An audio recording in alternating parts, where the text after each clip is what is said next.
Welcome back to the New Jersey Morning Show. I'm Laura Jones. The 2024 U.S. Senate race in New Jersey has wrapped up, and it is one for the history books. Democrat Andy Kim and Republican Curtis Bashaw faced off in a closely watched and highly competitive race, a lot more competitive than many thought it would be. We're joined now this morning by Jeanette Hoffman, president of Marathon Public Affairs, to help us break down the results. Jeanette, good to see you. Thanks, Laura. It's great to see you. All right, let's talk. We just had David Wildstein on talking about, man, the pollsters really did not get it in New Jersey because Donald Trump came so close, five points, within 5 points.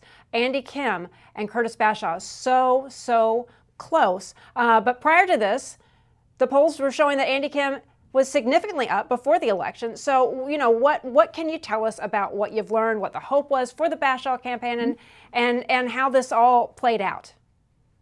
Well, we always knew this race was going to be much closer than people thought. And public polling, I just have to say, I think it's broken. I mean, we had 3 public polls come out in the past 2 weeks that showed Andy Kim up ahead by 20 points. Kamala Harris up ahead by 20 points in New Jersey, and that just wasn't true. When all is said and done, we're looking at the results, and I think Curtis Bashaw maybe lost by 7 or 8 points. There's still about 600,000 votes that need to be counted. But Curtis Bashaw, he's going to be probably the Republican U.S. Senate candidate with the most votes than probably, since Bob Franks in 2000, excuse me. It's been 24 years and any Republican has gotten that close to winning a U.S. Senate seat. And he only spent maybe $4 million. So now if you look at Larry Hogan and how much national Republicans had invested in that race, had they put even just a little bit of that money into the New Jersey race, Curtis Bashaw, he was only up on TV for about 8 days. If he had been up on TV had TV ads up going for a month, I think that would have made a huge amount of difference. And, same with Donald Trump, had national Republicans invested in New Jersey. I really do think New Jersey is a swing state. I think people are taking notice. We've increased our voter registration among Republicans. As David Wildstein just said, early voting has really taken off. We've seen a huge enthusiasm for early voting among Republicans. We, have led Democrats almost every single day in early voting. So I think Democrats really have to start and take notice here. We're not a blue state in New Jersey. We're a swing state. Well, and also when it comes to the polling, even people who I talk to, you have to wonder how honest are people being, because again, they're so polarized. It's so polarizing. And if you want to say I support this person or I support that person, people they don't want to get involved in that. So I'm wondering, are they being honest when they're being polled? I don't think so. I think we saw this when Trump ran in 2016, that there's just a notion of, Republicans don't really want to tell pollsters who they're voting for, or people who are voting for Trump. They just don't want to tell people who they're voting for. They feel like it's their right to, keep that private. And so that the polls aren't accurate. And when polls aren't accurate, that has the impact of having donors say, yeah, you know what, that race isn't competitive. I'm not going to invest my money here. I'm going to invest it in somewhere else. And that can really impact the outcome of a race. If we look at what happened in 2021, Jack Ciattarelli, he only lost by 2 or 3 points to Phil Murphy, but polls had Phil Murphy up by 10 or 12 points. Now, what if, the polls had showed a tighter race? Maybe people would have invested more money into Jack Ciattarelli's race, and that could have made the difference. So, right. I think we really have to take a look at public polling and say, is this really doing a service for New Jersey voters? And is it impacting the outcome of our elections in a fair way? Right. And, on the way driving into work this morning, I already saw one of the billboards, the race for New Jersey's race for governor. People are going to be gearing up for that. I mean, it's always on to the next election. But looking back to the race for U.S. Senate, what do you think some of the defining moments were in this race between Andy Kim and Curtis Bashaw? Well, listen, Curtis Bashaw, he ran his own race. He didn't try to be someone he wasn't. He really focused on bringing people together. He is not a divisive person. And he said that from the outset, at a time where politics is just so focused on, division and tearing people apart, he wanted to work on bringing people together and focused on the policy issues, on the economy, on the border. And you can focus on those issues and draw a contrast with your opponent. Andy Kim had a terrible voting record on the border, and voted in lockstep with the Biden and Harris administration on the economy. So we focused on those things. But I think it was a very civil campaign. You hosted the debate where both Kim and Bashaw, they were both very civil to each other. So I think people have said they both ran a very policy focused campaign. It wasn't nasty at all. Yeah. And Curtis Bashaw said to me, because we worked together the other day, he said, I was in Hudson County talking to Latino and Hispanic voters, and I couldn't believe how many of them were voting Republican.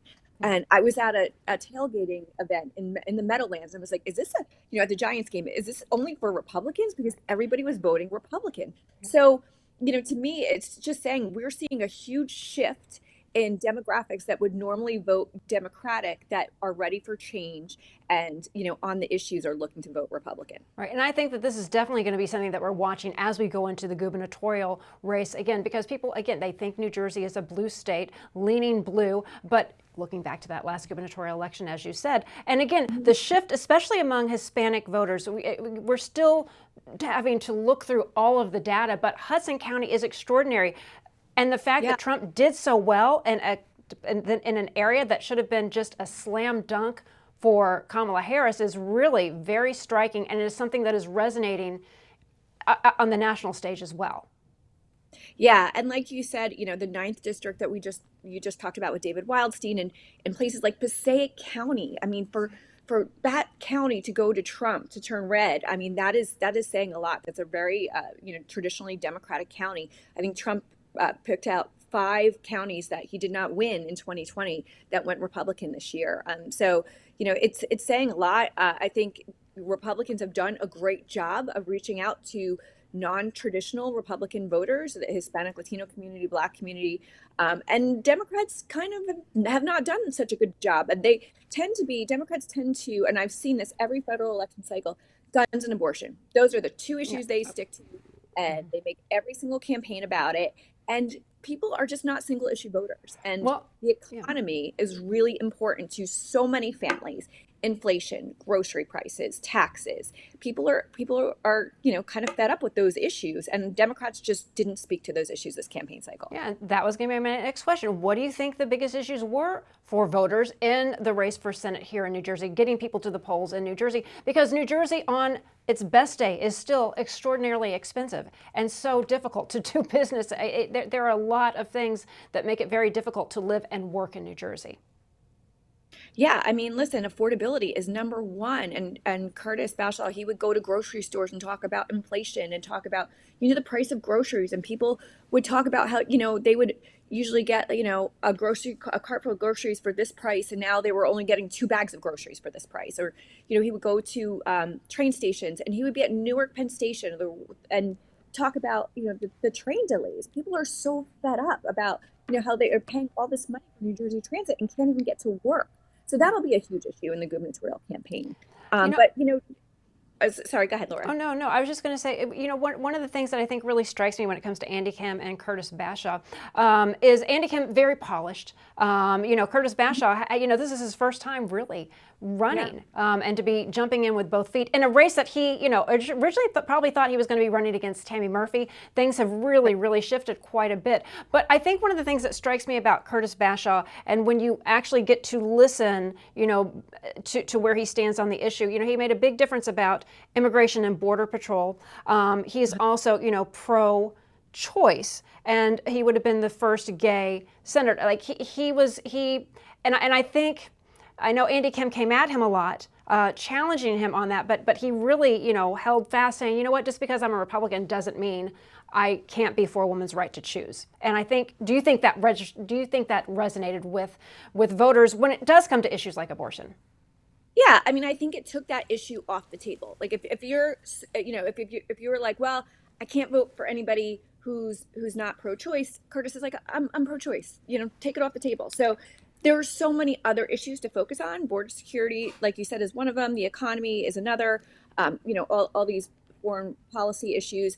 But, I think Andy Kim just wanted to drill down on abortion and get into the nuance of the Dobbs decision. But it's just like, but I'm pro-choice. So I'm sorry that's not convenient for you to have a pro-choice Republican. but I am. So I think for a lot of people that made them feel at ease that they could vote for a Republican who is pro-choice. And Curtis in his concession speech last night said, I believe that governing has to come through the center and not through the extremes, and that's the way we can get things done, through the center. And that's kind of the candidate he is.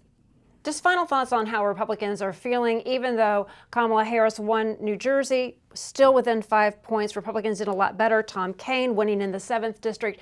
How big of a win would you call this? How big, how significant is this for Republicans in New Jersey? I think it was a good night for Republicans. If you look throughout the state and you look at those numbers, you look at those massive turnout numbers in Morris, in Monmouth, in Ocean, and then in those swing counties that Trump turned red, that bodes very well for Republicans going into a really big gubernatorial year in 2025, where we have an open seat for the first time since Phil Murphy ran for the first time. So I think Republicans are very energized, and they see this as a prime opportunity to take back the state house. And don't forget, we have legislative elections too, so the assembly is up. So I think Republicans now we've mastered early voting. We know how to get our base out. We've cut into the Democrats. Democrats usually start election day with a vote by mail loss of about 500,000 votes, but now with early voting, we can cut that down and really focusing on getting our vote out and appealing to those 2 million unaffiliated voters in the middle. And we think Republicans have a great message going into 2025. Jeanette Hoffman, I know we'll be seeing more of you as we gear up for the gubernatorial election. Thank you so much for taking time out this morning to talk to us. Thanks so much, Laura. It's always great to be with you. Absolutely. Stay with us. The New Jersey Morning Show continues.